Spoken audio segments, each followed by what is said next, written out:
Cette cinquième et dernière capsule sera très brève et a pour but de vous présenter la conclusion et un peu la structure du rapport.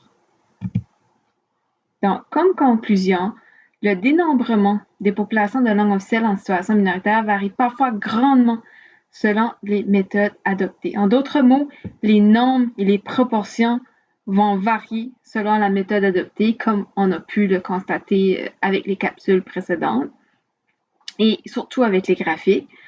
Par exemple, si on retenait que la connaissance des langues officielles, les nombres et les proportions sont beaucoup plus élevés que par exemple avec la langue maternelle et la première langue officielle parlée. Donc, quand il faut choisir une méthode, il faut qu'elle soit fondée sur l'affiliation, par exemple la langue maternelle, sur le choix d'utiliser la langue minoritaire, par exemple chez la population immigrante, mais aussi sur les droits linguistiques, par exemple lorsqu'on offre des services dans les bureaux de services concernant les utilisatrices et les utilisateurs, mais aussi tout ce qui concerne les ayants droit qu'on ne peut pas encore dénombré précisément avec le recensement de Statistique Canada. Aussi, la méthode utilisée dépend du contexte de la recherche ou de l'intervention qui en découle. Par exemple, si on voudrait offrir des services de santé dans une région. Il faut aussi avoir une réflexion et faire preuve de prudence lorsque vient le temps de comparer et d'interpréter les données, donc en choisissant les variables, les méthodes en fait de dénombrement, mais aussi quand vient le temps de comparer d'un recensement à un autre, comme je l'ai fait par exemple de 2001 à 2016.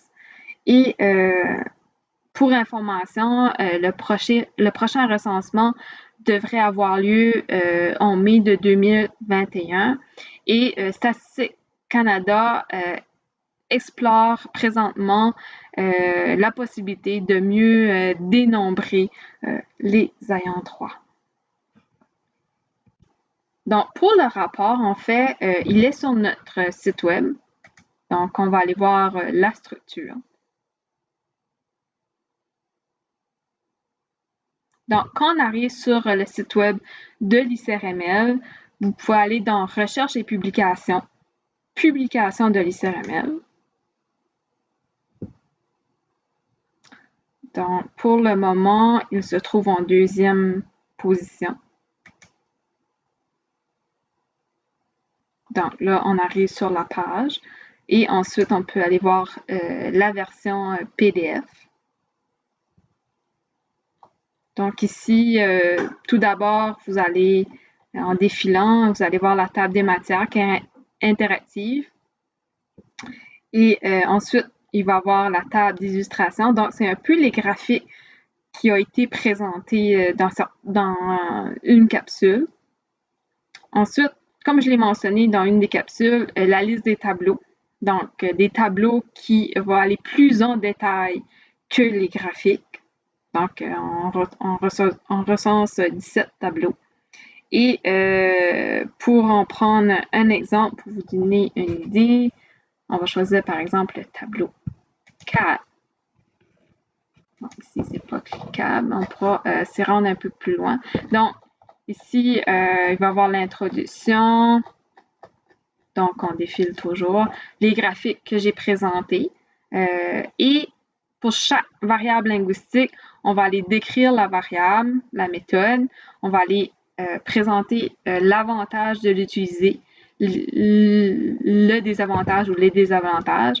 Ensuite, on va faire un incidence statistique, c'est-à-dire d'un peu montrer les données qui se retrouvent dans les tableaux et les graphiques pour cette méthode. Donc, on procède de cette façon-là pour chacune des méthodes. Ensuite, les tableaux dont je vous parlais, en fait, comparativement au graphique, on va aller vraiment plus détaillé. Donc, on va aller présenter les données pour chaque province et territoire. Pour chaque recensement, on va même aller faire une variation entre les deux recensements et Les deux calculs que je vous ai présentés, dont je vous parlais dans la capsule précédente, donc sont toujours dans les tableaux ici. Donc, pour en venir à la présentation, on tient à remercier Patrimoine canadien qui a financé une partie de ce rapport, de cette étude, mais aussi pour la lecture du rapport et leurs commentaires, mais aussi plusieurs personnes du secrétariat du Conseil du Trésor qui ont bien voulu lire et amener leurs suggestions et leurs commentaires au rapport qui a été très constructif. Et je vous ai quand même donné les liens des rapports et le rapport a d'abord été produit en français et il a eu la traduction, donc il est offert dans les deux langues. Et encore là, si vous avez des commentaires, questions par rapport aux capsules qui ont été présentées, ainsi que avec le rapport, vous pouvez m'écrire par courriel à l'adresse qui est présentée dans cette diapositive.